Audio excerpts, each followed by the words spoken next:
Soveel mense vandag, en dis eintlik so verskriklik hartseer, loop met soveel wraak en met soveel kwaad in hulle en met soveel bitterheid in hulle. Dis eintlik 'n algemene kenmerk van ons tyd. Uiteraard beteken dit, iewers het jy seer gekry, iewers het iemand jou seer gemaak.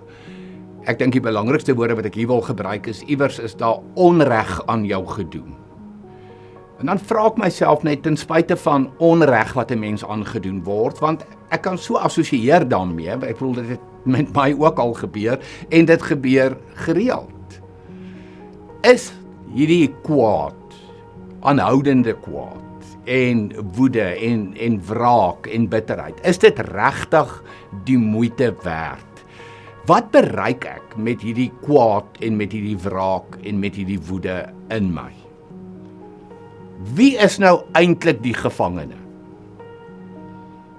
Jy hou nie daai persoon gevange met jou bitterheid en met jou wraak nie. Jy is die gevangene.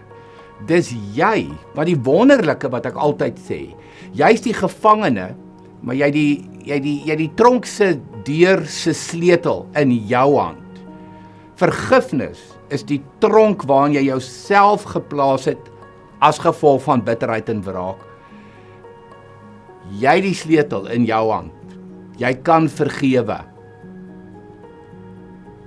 Baie mense sê dat wraak en bitterheid is soos gif wat jy vir iemand anders gee.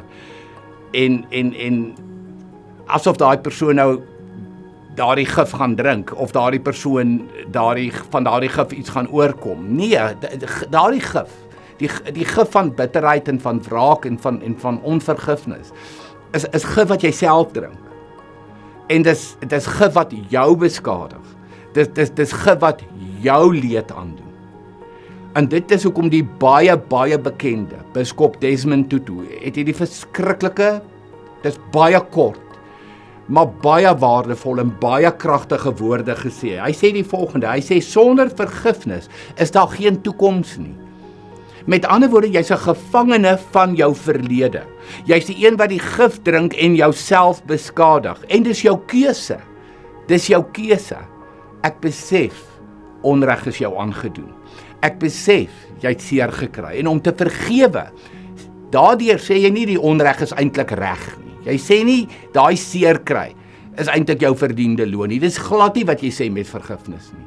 Met vergifnis sê jy net, ek gaan nie hierdie gif drink nie. Met vergifnis sê jy net, ek is nie langer 'n gevangene nie, ek sluit hierdie tronk se deur oop, ek stap die toekoms in.